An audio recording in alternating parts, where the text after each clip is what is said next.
नमस्कार। आज हम कॉम्पिटेंस अर्थात सामर्थ्य के संबंध में चर्चा करेंगे, जो कि प्रीवियस लेक्चर एम्ब्रियोनिक इंडक्शन के कंटिन्यूशन में है। Competence is the ability of a part of a embryo to be induced, अर्थात भ्रूण के किसी भाग की प्रेरित हो सकने की क्षमता सामर्थ्य कहलाती है। साइंटिस्ट वेडिंगटन के अनुसार कॉम्पिटेंस या सामर्थ्य ऊतक की वह विशिष्ट फिजियोलॉजिकल स्टेज है जिसमें वह इंडक्शन के प्रति अनुक्रिया करता है, अर्थात टिश्यू उस विशेष पीरियड में स्पेसिफिक स्ट्रक्चरल फॉर्मेशन की क्षमता रखता है। फॉर एग्जांपल, एक्टोडर्मल टिश्यूज में कुछ समय तक ही नर्व इंडक्शन के प्रति अनुक्रिया कर नर्व ट्यूब बनाने की सामर्थ्य होती है। इसके पश्चात वह टिश्यू लेंस फॉर्मेशन के लिए समर्थ होता है। वेडिंगटन ने कई प्रयोगों द्वारा टिश्यूज में सामर्थ्य को प्रमाणित किया। एक प्रयोग में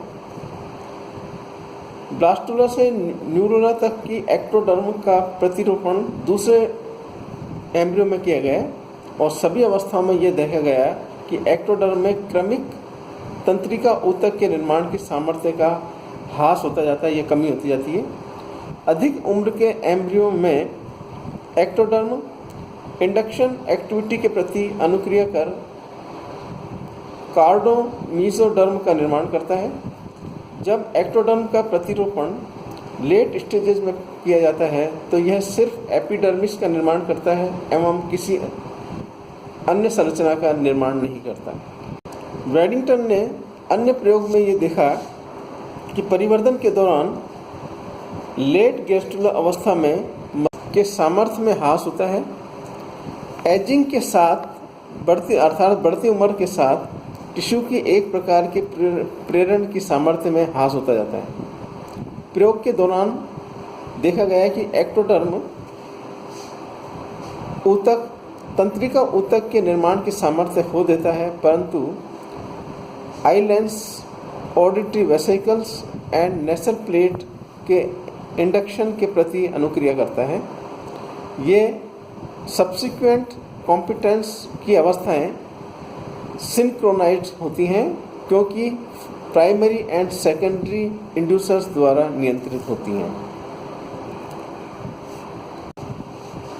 लॉट्रुप के अनुसार इंडक्शन समय पर निर्भर एक परिघटना है। इसी कारण कोशिकाओं को सामर्थ्य की दृष्टि से 3 अवस्थाओं में बांटा जा सकता है। First, pre competent stage of cell अर्थात सामर्थ्य पूर्व अवस्था। सेकेंड, कॉम्पिटेंस स्टेज अर्थात सामर्थ्य अवस्था। And third, post competence stage अर्थात सामर्थ्य उत्तरोत्तर अवस्था। Now types of competence. सामर्थ्य को 3 प्रकार से पहचाना जा सकता है।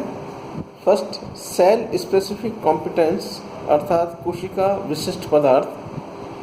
सेकेंड, स्टेज स्पेसिफिक कॉम्पिटेंस अर्थात अवस्था विशिष्ट सामर्थ्य। And third, species specific competence अर्थात जाति विशिष्ट सामर्थ्य।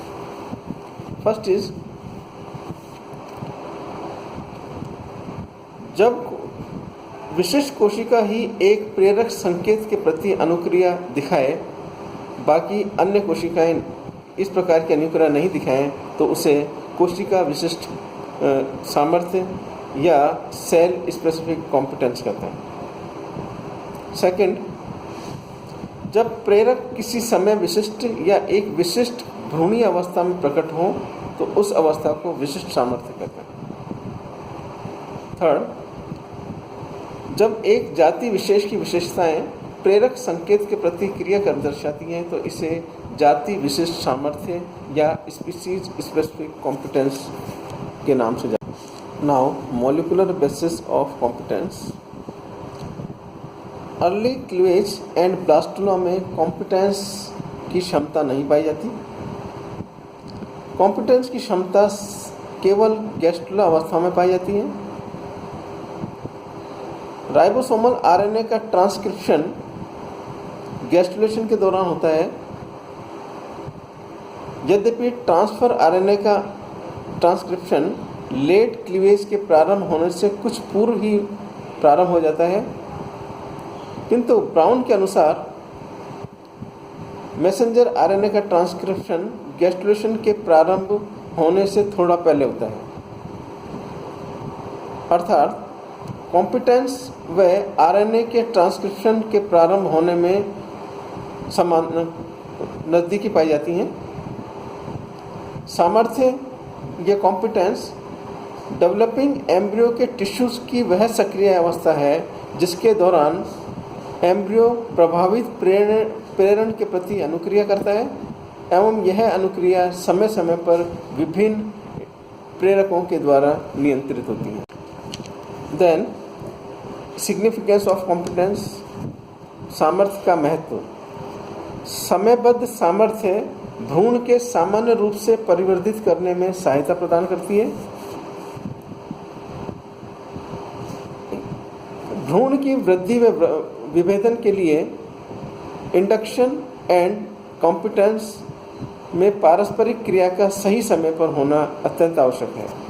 धन्यवाद।